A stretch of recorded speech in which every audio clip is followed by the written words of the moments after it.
Hi, good morning. A beautiful thought for the beautiful people.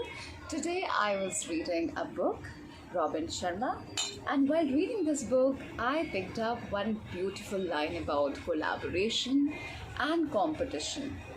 In order to understand collaboration and competition, this example seems to be superb, and I'm going to share it with you.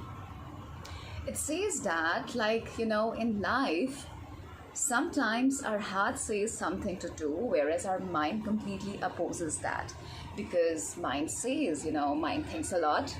Mind will tell you, oh man, this is too risky. Don't go, don't do this. You know what are the pitfalls that you're going to encounter when you do this? So your heart is passionate to do something, and your mind is telling you to take precautions, to stop, to hold on, because it is a risky adventure. And that is the reason most of the time we do not do things that we really love doing.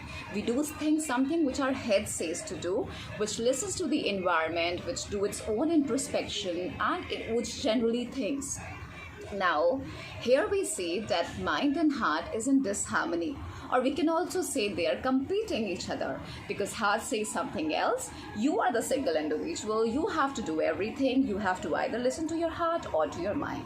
And sometimes, most of the times, we listen to our mind because it seems to be more rational.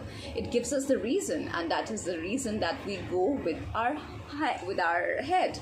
So now, the other way. If we take these two beautiful things in our body as collaborators, as the best collaborators in the world we would ever meet, now when the heart says something, because we know our feelings tells us much beyond than what our head can say. So as I'm a true believer of feelings, and I'm a true believer of what your heart says, so I could relate to this pretty well, and I believe there would be few people like me as well who really listen to their heart. So there, your heart says that, okay, go for this passion. You are meant to do it. You really love doing it. You never feel that you're at work when you do it. That the heart says you. That heart gives you a calling. Now, when the mind becomes the best collaborator to your heart, it says, okay, boss, hoga, karenge.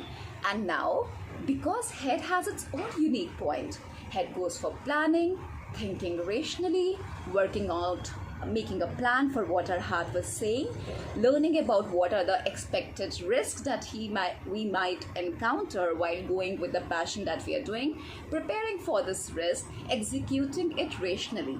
Now when we see that these two things are in union, heart becoming a super boss, and mind just trusts the heart. Mind just trusts the heart for what the heart is saying, because that's a calling inside. And then mind uses its own strength to execute the plan which your heart really wants to do. And now when we see, the result is that you love doing what you do, you are successful in doing what you do, and you love sharing with the world. And that is how I could even think about the people who have really created their name and who are not in this world anymore. We are celebrating one's birthday today, Mr. Gandhi. So that's how the people who have really created name in their life is because they have listen to the calling, listen to their calling, what is their calling. And once they have listened to that calling, they have picked it up. Now just listening won't work, and just picking it up won't work if there is no plan. And that is how head comes into picture. So you see, the beauty of collaboration is tremendous. The beauty of win-win is tremendous. And listening to your heart is awesome. That's the thing which I picked up, and it is really beautiful. And that's how I felt like sharing. Have a great day.